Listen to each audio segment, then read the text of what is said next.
தீப்பெட்டிக்கு ரெண்டு பக்கம் வரசினாதான் தீ பிடிக்கும். ஆனா இந்த அலெக்ஸ் பாண்டியனுக்கு எந்த பக்கம் வரசினாலும் தீ பிடிக்கும். எங்க பாத்துக்கிட்ட உரசி பாக்குறீங்களா? அவர் திரும்ப உரசினாருன்னு வையி தீ பிடிக்கும். நீ வரலையே. என்னுடைய 5 முகத்தை பார்த்தேன்னு சொன்னேன்ல, எனக்கு இன்னொரு முகம் இருக்கு. அந்த மூஞ்சாவது பாக்குற மாதிரி இருக்குமா? முதலாளிங்க தாடி வளர்த்தா பிஸின்னு அர்த்தம், தொழிலாளிங்க தாடி வளர்த்தா பசியன்னு அர்த்தம். டேய் இதெல்லாம் நோட் பண்ணாதீங்கடா ரொம்ப அசிங்கமா இருக்குடா. அவர் வந்து கேட்டாருன்னா 25 வருஷத்துக்கு முன்னாலே எப்படி போனாரோ கபாலி அப்படியே திரும்பி வந்துட்டான்னு சொல்லு. யாரு வந்து கேட்டா? அட யாரும் கேட்க மாட்டாங்கடா, நீயா எவனையாவது கூப்பிட்டு சொல்லு.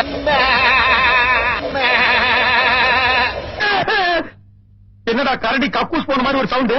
இன்னொருத்தருடைய பொண்ணு மேலயும் சொத்து மேலயும் கண்ணு வைக்காத. மர்க்கா மர்க்கா சொல்லு. இன்னொருத்தருடைய பொண்ணு மேலயும் சொத்து மேலயும் கண்ணு வைக்காத. இல்ல நீ யார்? நேத்து என்ன கூலியா வச்சிருந்தா, இன்னைக்கு நடிகன் ஆக்கியிருக்கா, நாளைக்கு நம்ம ஒண்ணு கேட்டா நம்மள அசர வைக்கிற மாதிரி ஒரு பதில் சொல்லுவாரு பாரு, அது நமக்கு இங்க புரியாது, வீட்டுக்கு போனா தான் புரியும். சாப்பிட்ட சாப்பாடுலாம் உடம்பு தங்கிட்டா உடம்பு கெட்டு போயிடும், சம்பாதிச்ச பணத்துல நீங்களே வச்சுக்கிட்டா வாழ்க்கை கெட்டு போயிடும். நானே எத்தனையோ பேரை பாத்துருக்கேன்டா, ஆனா உன்ன மாதிரி வெறும் வாயில வடை சொல்ல நான் பாத்துலடா. எங்க அப்பா நான் எப்போ வருவேன் எப்படி வருவேன்னு யாருக்கும் தெரியாது. ஆனா வர வேண்டிய நேரத்துல கரெக்டா வருவேன். ஒருத்தனை ஏமாத்தணும்னா அவன் ஆசையை தூண்டணும்.